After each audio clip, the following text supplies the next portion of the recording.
আলহামদুলিল্লাহ এমএসসির জন্য আজ জাপানের উদ্দেশ্যে রওনা দিচ্ছি। আমাদের ফ্লাইট ছিল রাত ১টা ১০-এ। এই যে আমরা প্লেনে উঠে পড়েছি। সো প্লেনে উঠে একটু ঘুমানোর চেষ্টা করলাম। তারপর কিছুক্ষণ পর খাবার দিল। সো খাওয়া-দাওয়া শেষ করলাম। শেষ করতে, করতে আবার একটু ঘুম দিয়ে দেখি সকাল ভোর হয়ে গেছে। আমাদের ফ্লাইটটা ছিল ঢাকা টু মালয়েশিয়া এবং তারপর মালয়েশিয়া হলো ট্রানজিট এবং তারপরে মালয়েশিয়া থেকে ওসাকা কাংসাই। সো মালয়েশিয়াতে এই দিন আরকি প্রচণ্ড পরিমাণ বৃষ্টি ছিল।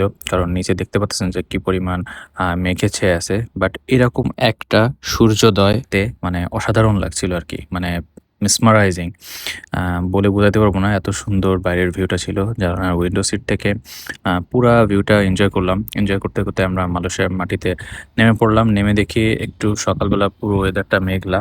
আমরা মাত্রই প্লেন থেকে নামলাম। নেমে এখন একটা শাটল বাসে উঠবো। উঠে আমাদের আরেকটা টার্মিনালে এখান থেকে ওরা নিয়ে যাবে। সো আমাদের মালয়েশিয়াতে অলমোস্ট অনেক লম্বা একটা ট্রানজিট ছিল। বিশেষ করে এই ট্রানজিটের সময়টা আমরা মালয়েশিয়ার এয়ারপোর্টে কাটাবো। আমরা এতক্ষণ এয়ারপোর্টে কি করেছি বিকজ আমাদের একটা লম্বা ট্রানজিট ছিল। ১ম এ ভেবেছিলাম যে অনারেবল ভিসা নিয়ে আমরা বাইরে বের হব। কিন্তু বাংলাদেশীদের জন্য মালয়েশিয়াতে এরকম অনারেবল ভিসার সুযোগ নাই যে আপনি এসে কোনো ভিসা ছাড়াই বা অন স্পট ভিসা দিয়ে আপনি বাইরে মালয়েশিয়াতে এক্সপ্লোর করতে পারবেন। আপনাকে অবশ্যই দেশ থেকে ভিসা ম্যানেজ করে আসতে হবে। ই-ভিসার জন্য এপ্লাই করে আসতে হবে। তারপর আপনি মালয়েশিয়া থেকে বাইরে বেরোতে পারবেন। এটা অবশ্যই মাথায় রাখবেন যারা মালয়েশিয়াতে এরকম লম্বা ট্রানজিটে থাকেন।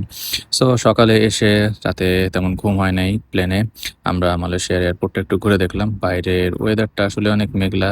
সো ঘুরতে, ঘুরতে আমরা শাটল বাসে আরেকটা টার্মিনালে গেলাম যেখানে আমরা দুপুরে খাওয়া-দাওয়া করব। আসলে আমরা যে এয়ারলাইন্সে গিয়েছিলাম এই এয়ারলাইন্স হলো বাতিক ইন্টারন্যাশনাল এয়ারলাইন্স। আপনারা যদি কখনো মালয়েশিয়াতে আসেন বা অন্য কোনো দেশে যাওয়ার সময় যদি মালয়েশিয়ায় ট্রানজিট নিতে হয়, আপনারা অবশ্যই এই বাতিক এয়ার বা বাতিক মালিন্দো এয়ার যেটাই বলেন কেন এই এয়ারলাইন্সটা এভয়েড করবেন। কারণ এটার এক্সপেরিয়েন্স খুব বেশি ভালো ছিল না। যাই হোক আমরা এয়ারপোর্ট থেকে অন্য একটা টার্মিনালে আসছি। এখানে আমাদের এয়ারলাইন্স থেকে একটা কুপনের ব্যবস্থা করে দিয়েছিল, খাবারের কুপন। যেটাতে আমরা বার্গার কিং থেকে একটা নির্দিষ্ট পরিমাণ আই থিংক 35 রিঙ্গিতের একটা নির্দিষ্ট পরিমাণ খাবার অর্ডার করব। এই যে আমাদের খাবার চলে এসেছে। অবশ্য এখানে ৪ জনের খাবার। আমরা ৪ টা ফ্রেন্ড মিলে এখানে একসাথে খাবার খেলাম। খাবার খেতে, খেতে বাইরের ভিউটা এনজয় করলাম। করতে, করতে এখানে ছোট্ট একটা পার্কের মতো আছে ভিতরে আরকি যেখানে আপনার একটা আর্টিফিশিয়াল পার্ক বা একটা আর্টিফিশিয়াল রেইনফল আছে। সো এইটা একটু ঘুরে দেখলাম। আ ঘুরে দেখতে, দেখতে কখন যে সময় চলে গেল খেয়াল নাই। কারণ আমাদের আজকে সেকেন্ড এখান থেকে ট্রানজিট ফ্লাইটটা হলো রাতে ১১ টার সময় আরকি। রাত ১১টা থেকে সকালবেলা ৬টার দিকে আই থিংক আমরা আ ওসাকায় পৌঁছে যাব। সো এইখানে ঘুরতে, ঘুরতে বিকালটা সারাদিন ভালোই কাটলো। এসে ভাবছিলাম একটু ঘুম দিব। বাট ঘুম দেওয়ার কোনো ওয়ে নাই। কারণ এখানে আপনার ওইরকম কোনো সিস্টেম নাই। এটা হলো আমাদের রাতের ডিনার। আমরা একটা নুডলস নিয়েছিলাম উইথ প্রন। সো এটা ভালো ছিল ভেজিটেবল নুডলসটা। তারপর একটা Starbucks থেকে কফি নিয়ে খেতে, খেতে চলে গেলাম এয়ারপোর্টের দিকে।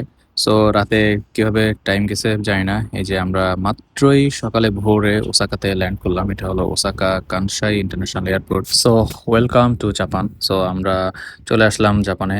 আমরা ওসাকাতে ল্যান্ড করে এখানে ফর্মালিটিস সব পূরণ করে আমরা এখন রওনা দিলাম আমাদের ভার্সিটির উদ্দেশ্যে। ১ম এ ভার্সিটির বাসে করে আমরা এখন যাব আমাদের ইউনিভার্সিটিতে। ওইখান থেকে আরও কিছু ফর্মালিটিস আছে সেগুলো আমরা পূরণ করে তারপর আমরা আজকে আমাদের বাসায় যাব।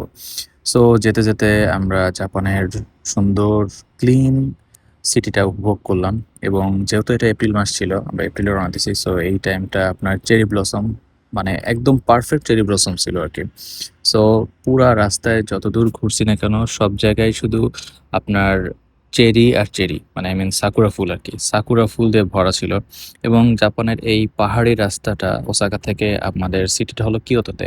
সো ওসাকা থেকে কিয়োটোর জার্নিটা অসাধারণ ছিল আরকি। যেহেতু পুরা রোডটা আপনার পাহাড় দিয়ে ঘেরা। সো চারিদিকের সুন্দর পাহাড়ি পরিবেশটা মানে উপভোগ করতে আসলেই দুর্দান্ত লাগছিল। রাস্তাগুলা এত বেশি সুন্দর ছিল সাকুরা ফুল দিয়ে মানে চারিপাশটা এমনভাবে মোড়ানো ছিল যে আপনাদেরকে কি বলবো। অ্যান্ড আপনারা সবাই মনে আছে যে জাপান কিন্তু আমরা সবাই চিনি ছোটবেলা থেকে আমাদের যে একটা কার্টুন দেখতাম ডোরেমন। সো ডোরেমনের শহর বলা হয়। ডোরেমনের কার্টুনে যে সুন্দর ঘরগুলো দেখাতো, জাপানটা আসলে অ্যাকচুয়ালি সেই অ্যানিমেটেড মুভি থেকে বা অ্যানিমেটেড যে কার্টুন সিরিজ তার থেকেও বেশি সুন্দর বাস্তবে। কারণ এই জাপানের যে সড়ক বা রাস্তা যেটা বলেন এত বেশি ক্লিন, আপনারা না আসলে বুঝতে পারবেন না। সো আমরা এসে ইউনিভার্সিটির ফর্মালিটিস পূরণ করে আমরা এখন আছি কিয়োতো স্টেশনে। কিয়োতো স্টেশনটা বিশাল বড়।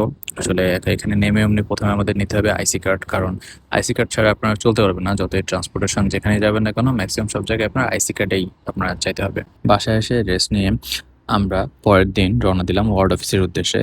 যেতে যেতে রাস্তায় এই অনিন্দ্য সুন্দর সাকুরা ফুলের গাছগুলো দেখে আসলে মানে এতটা অসাধারণ লাগছিল, আপনাদেরকে বলে বোঝাতে পারবো না। কারণ বাইরের যেমন ওয়েদারটা যেমন সুন্দর ছিল, তেমনি চারিদিকে এই সাকুরা ফুলের একটা মেলা ছিল আর কি বলতে গেলে। রাস্তায় যেখানে চোখ যায় সেখানেই সাকুরা ফুল। অ্যান্ড এটা আমার ফার্স্ট টাইম চেরি ব্লসম দেখা। আমাদের এই কিয়োতো এরিয়াটা এটা আসলে হলো জাপানের one of the most favourite tourist spot. So তার অনেক বড় একটা কারণ হলো যে পুরো এরিয়াটা এত সুন্দর, আপনার পাহাড় দিয়ে ঘেরা, পুরো এরিয়াটাই আপনার পাহাড় দিয়ে ঘেরা। সো আসলে দুর্দান্ত লাগছিল। সো এই হলো আমাদের প্রথম দিনের জাপানের এক্সপিরিয়েন্স। সো জানাবেন কেমন লাগছে। সো দেখা হবে অন্য কোনো নতুন ভিডিওতে, নতুন ব্লগে। আশা করি ততদিন সবাই ভালো থাকবেন, সুস্থ থাকবেন। আল্লাহ হাফেজ।